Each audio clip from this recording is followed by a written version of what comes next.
L'autoradio est un autoradio GPS Airlink, ce qui veut dire qu'on a une radio, la possibilité de lire un média, soit un téléphone, soit via la clé USB, d'associer un téléphone portable, la navigation GPS, différents réglages et le mode de conduite que l'on a selon les critères de Renault.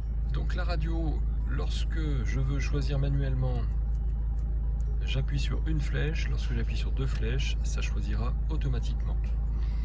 Ici on a l'onglet fréquence, c'est l'onglet sur lequel nous nous trouvons. Nous avons l'onglet liste. La liste n'a pas été mise en route, donc pour la mettre en route, il suffit de mettre option, d'aller chercher sur la deuxième page mise à jour de la liste, démarrer, la mise à jour se fait et lorsque ce sera fini, on verra apparaître toutes les radios qui ont été captées par la voiture directement sur le poste autoradio. La liste est donc mise à jour. Lorsque je rappuie sur l'onglet liste, je vois apparaître toutes mes radios. J'ai 9 pages de radios. J'appuie sur les petites flèches pour les faire descendre. Encore une fois, c'est par ordre alphabétique. Donc si vous cherchez Rire et Chanson, vous allez le trouver à la fin. Et ensuite, vous allez mémoriser avec l'onglet mémoire. Si la fréquence sur laquelle je me trouvais vous intéresse en numéro 6, vous appuyez sur 6, vous laissez le doigt appuyé dessus et ça se mémorise tout seul. Je rappuie sur la petite maison qui me fait revenir à la case départ. Je choisis le média. Allez, j'ai branché mon autoradio à mon téléphone portable via la prise USB. Donc là, je peux appuyer sur play, je peux lire la plage suivante ou celle précédente. Dans la liste, je retrouve tous mes albums, mes artistes, mes livres audio si jamais j'ai des livres, et dans les options ici je peux choisir de répéter les pistes ou de façon une lecture de façon aléatoire. J'ai rappuyé sur la maison pour revenir au menu principal où là on passe à l'association de votre téléphone portable. Il vous suffit simplement de rechercher votre périphérique ici, la lecture se fait. L'autoradio donc a trouvé mon téléphone portable, il suffit simplement que je clique dessus et ensuite je vais l'associer via mon téléphone portable puisque je reçois une notification et il faut que je rentre le mot de passe 4x0. J'ai rentré le mot de passe, mon téléphone est désormais jumelé. Lorsque j'ai rentré mon mot de passe, la voiture m'a envoyé une notification sur mon téléphone pour me demander si je voulais associer aussi mes contacts, ce que j'ai fait, ce qui veut dire que maintenant je vais pouvoir utiliser les contacts de mon téléphone directement dans le véhicule. Ça veut dire que je peux communiquer avec la voiture, il peut lire mes musiques et donc je peux téléphoner. Je fais marche arrière désormais, je retourne sur le téléphone et là je peux communiquer, je peux soit composer directement sur le pavé numérique, soit en appuyant ici sur composer, j'ai mon répertoire ou ma liste d'appels. Nous voici partis pour la navigation GPS. La navigation, il faut d'abord accepter la notification, comme quoi il faut faire attention et ne pas l'utiliser lorsqu'on est en train de rouler, ce qui paraît tellement logique. Vous choisissez une destination avec l'onglet qui est en bas. Une fois que vous avez choisi la destination, soit vous allez sur une adresse que vous connaissez, soit vous allez sur un lieu d'intérêt. Alors je m'arrête à nouveau sur lieu d'intérêt, c'est assez intéressant. Un lieu d'intérêt, c'est quoi? Vous êtes paumé dans la cambrousse, vous ne savez pas où trouver la première station-service, ou le parking, ou le restaurant. Et bien, il suffit d'aller sur le point d'intérêt, vous dites, ben voilà, je veux la première station-service à côté de là où je me trouve. Et lui vous dit, bah, là, la plus près, c'est Carrefour Market, à Davézieux. Je clique dessus, j'ai pas besoin de connaître son adresse puisque lui il la connaît déjà et il m'y envoie directement. Ça c'est le gros intérêt de cette fonction. Je reviens donc sur la barre d'adresse, donc je choisis une adresse, je choisis mon pays. Si j'ai différents pays, ils vont s'afficher ici. Une fois que j'ai choisi mon pays, je valide. Je choisis la ville. Moi je suis à Saint-Cyr, mais allez, je veux aller à Annonay. Donc je tape Annonay. Il me laisse les lettres disponibles uniquement. Là j'ai Annonay, mais si je voulais aller à Boulieu-les-Annonay par exemple, j'ai tapé sur la petite liste et je vois apparaître Boulieu-les-Annonay ici. Voilà.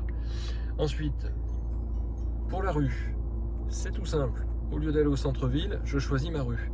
Alors je vais aller à la rue des Jardins à Bouloux-les-Annonay. Je tape pas rue des Jardins, je tape Jardin.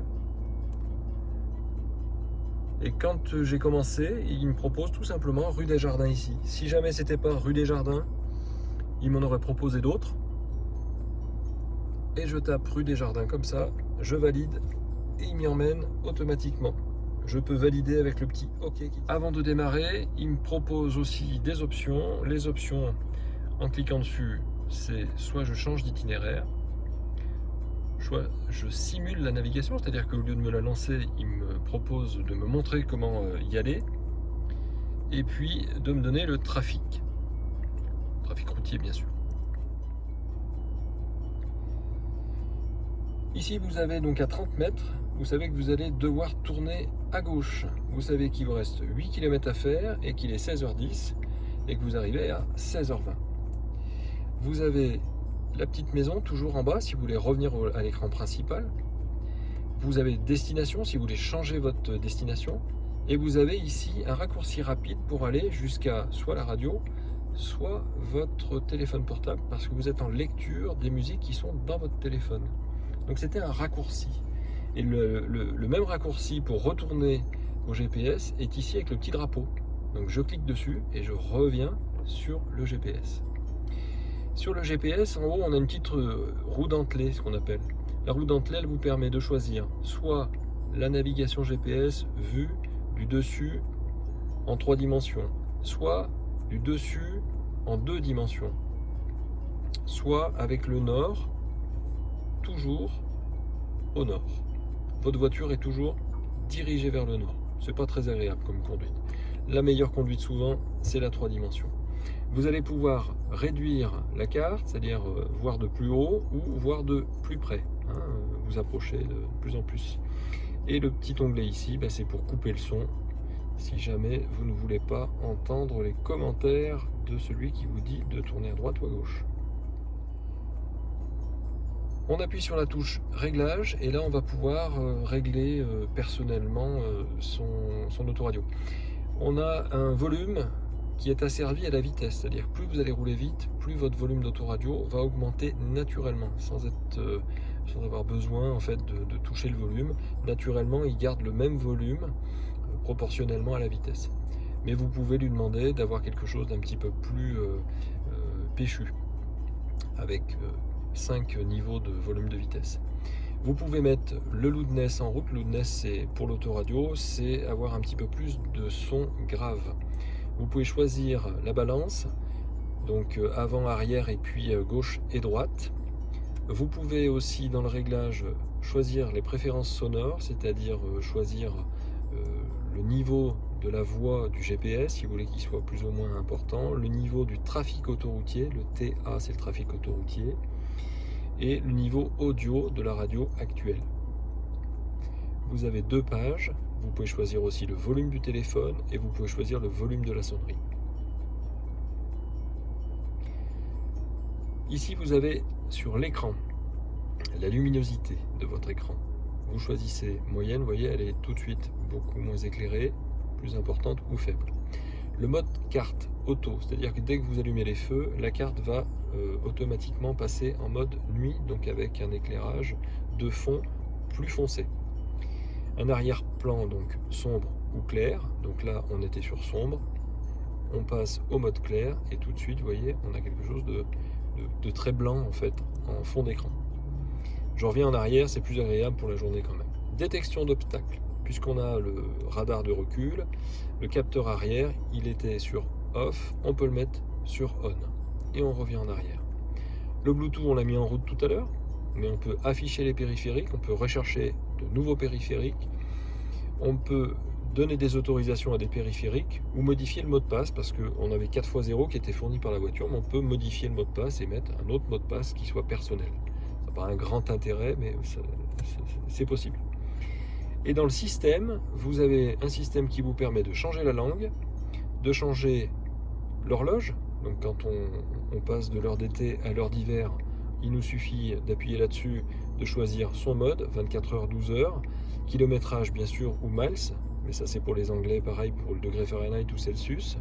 Et le réglage de l'heure est ici.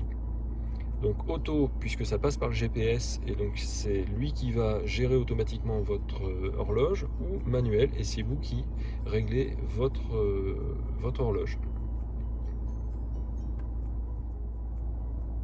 Dernier petit écran, le driving mode, qui vous dit si vous avez été un bon élève, un bon conducteur, et si vous avez été écologique ou pas. Là, en l'occurrence, le précédent propriétaire avait plutôt des bonnes notes.